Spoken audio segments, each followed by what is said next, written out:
the lie she needs you to believe, and the price you secretly pay. There's a reason you're here, alone, scrolling, searching, with that dull ache in your chest you can't name.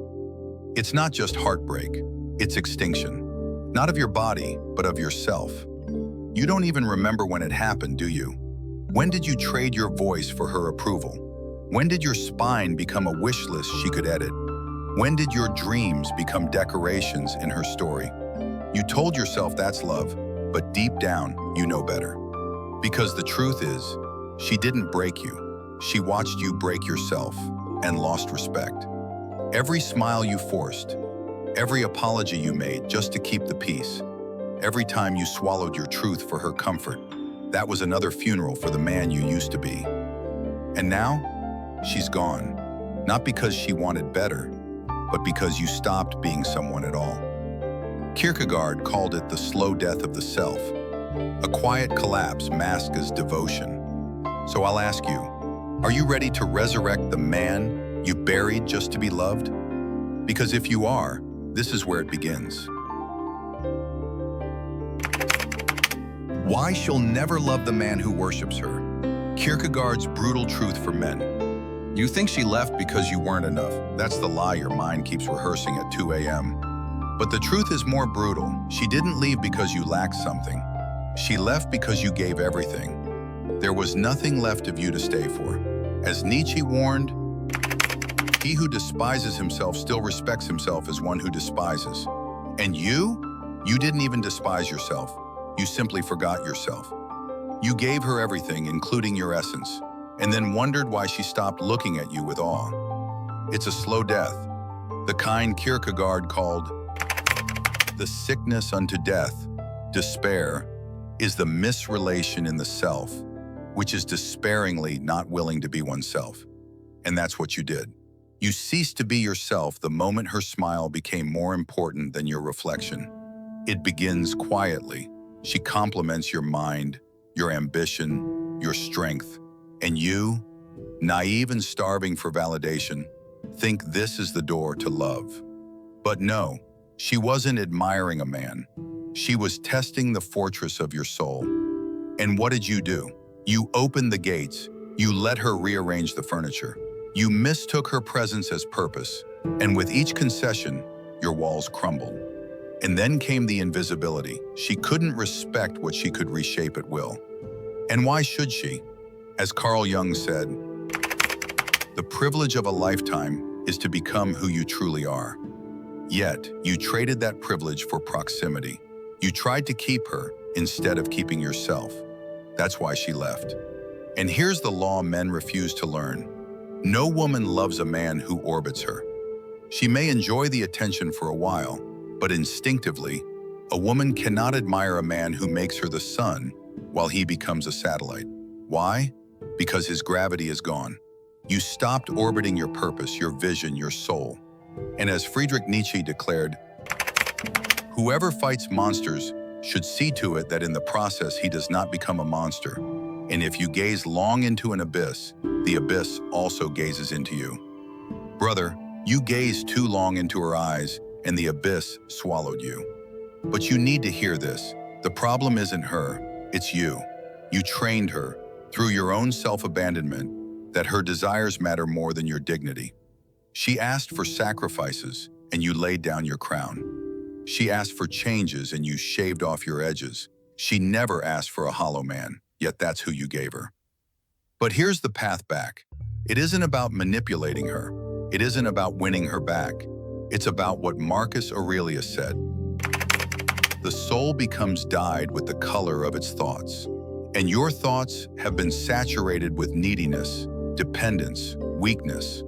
Of course, your soul has faded. You have one duty now, to recolor your soul with the pigments of sovereignty. Wake up driven by your mission, not by her mood.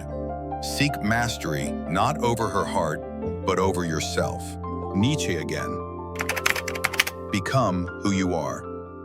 That's your commandment now. You think faking distance will fix things?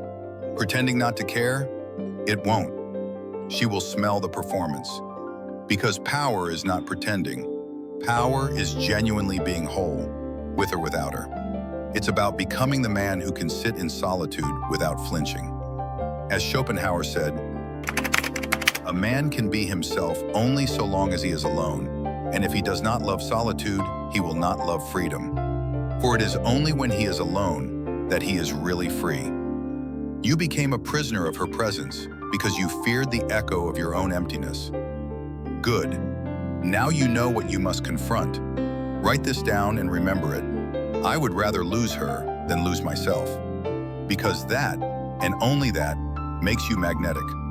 A woman is drawn not to a man who needs her, but to the man who could love her fully yet still walk away if necessary. And if that feels impossible, it means you're finally standing at the edge of yourself.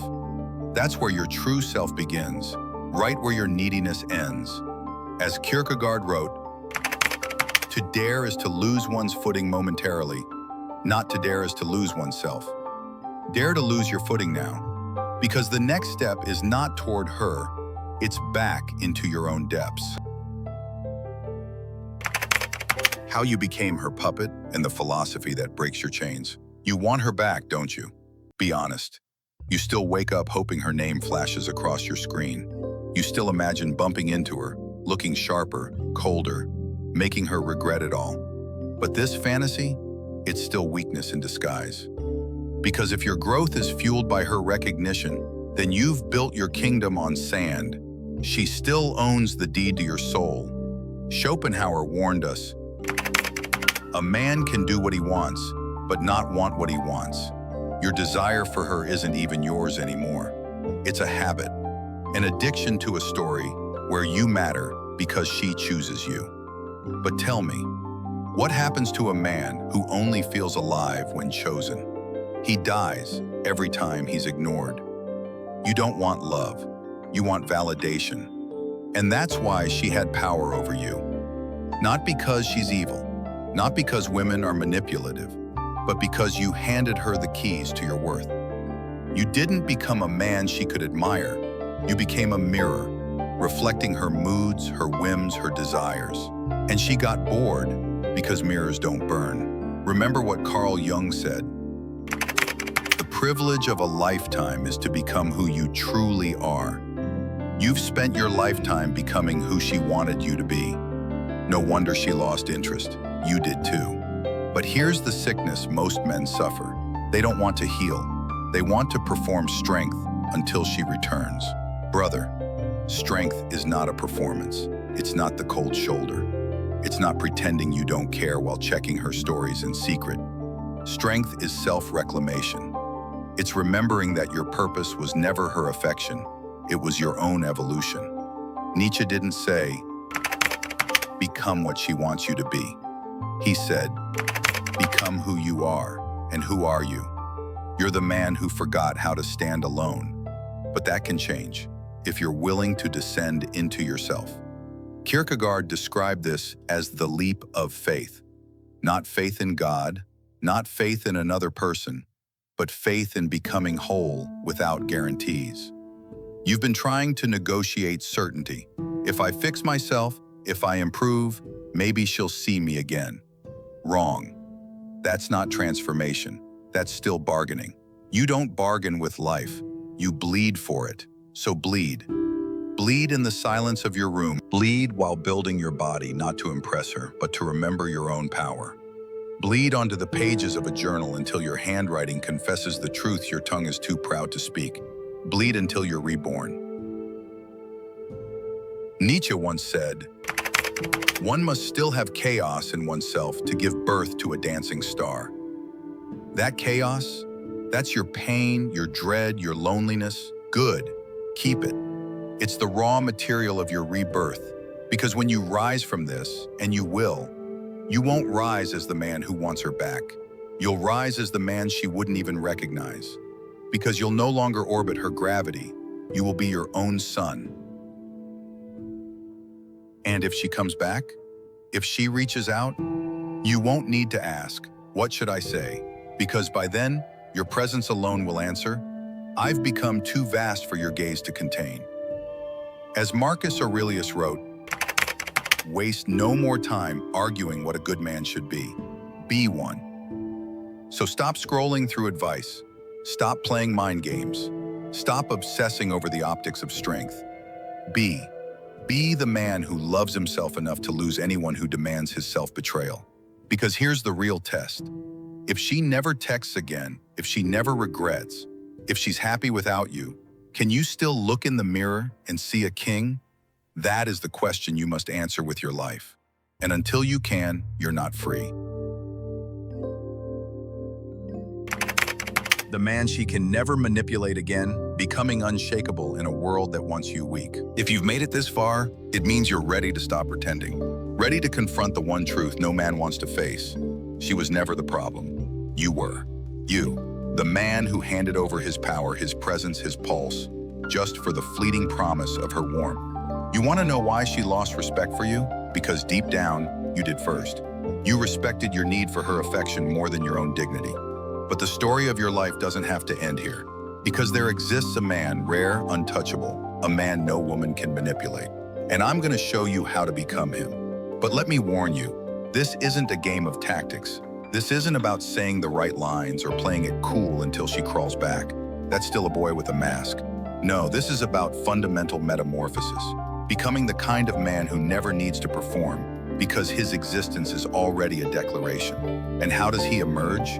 First, he recognizes that love is not a transaction, not a currency exchanged for validation. As Simone de Beauvoir said, one is not born, but rather becomes a man. You don't earn love by dissolving into someone else's desires. You become worthy of love by standing whole, even in solitude. Second, he kills the boy inside who seeks motherly approval from romantic partners. That boy, the one who apologizes just to keep the peace, who texts first every time, who abandons his mission just to stay close, he must die. Marcus Aurelius wrote, "It is not death that a man should fear, but he should fear never beginning to live. And living begins when you stop fearing her leaving, when you'd rather stand alone in your full truth than stay by her side half alive." Third, the untouchable man reclaims his time, his body, his mind. He doesn't build muscle to post thirst traps. He does it because his body is his first kingdom. He doesn't read books to sound smart. He reads because wisdom is armor. He doesn't sit in silence because it's trendy. He does it because only in solitude can a man hear the whisper of his own soul. Nietzsche said, "He who has a why to live can bear almost any how." What's your why? Because if your why is her, you're lost. But if your why is your own unfolding, then no rejection, no silence, no cold gaze can derail you. Fourth, the man she cannot manipulate understands that a woman's validation is a compliment, not oxygen. When she says, "I miss you," it's sweet, but it doesn't shake your foundation. When she says, "I'm disappointed in you," you hear it, but you don't collapse, because your worth was never up for negotiation.